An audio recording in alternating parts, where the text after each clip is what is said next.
It's been nearly 3 weeks since the Beachy Creek fire blew up, and as of today, it's burned almost 200,000 acres.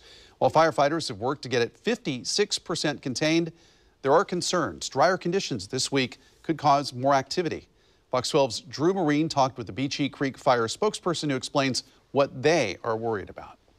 That's right. Luckily, lines near properties are not a concern, but with higher temperatures and winds expected to pick up this week, they say fire activity could increase.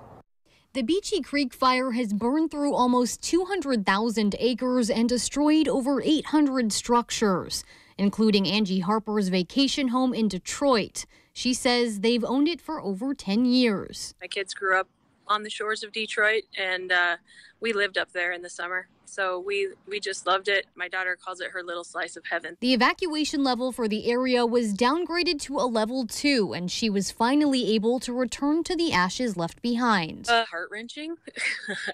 Seeing the house, honestly, it was amazing how a place that we love so much, how little was left. Like, there was just nothing left. You know, sifting through, we were able to find a few little mementos to keep, but I mean, it was ash and drywall muck is really what was left. There is some good news. Over 50% of the Beachy Creek fire has been contained. We were able to get a lot of line completed around the perimeter of the fire, and we were able to get a lot of work done prior to this drying period. However, with higher temperatures and wind expected this week, Beachy Creek fire spokesperson Scott Owen says they're not out of the woods just yet. We are looking at potentially increased fire activity, even though we had several days of rain and cooler and wetter weather. Those fuels out there are still pretty dry. As residents return to their homes, Owen says they may see and smell smoke due to this shift in the wind.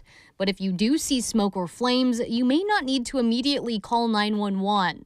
We're definitely not telling anybody to not call 911. We just want to make sure that you're looking and seeing how big the flames are, what it looks like. We expect some smoke as part of the cleanup process of it. While she was heartbroken to sift through what's left of her home, she says she's hopeful for what's to come. It's a beautiful lot, and the lake is still there, and there's still some green trees. Not on my lot, but there's still green trees, and so just the joy of we'll get to dream. Harper says she's very grateful for the people who have worked so hard to fight the fires and to get them back to their homes so they can have some closure. She says in the future they do plan to rebuild on that same lot.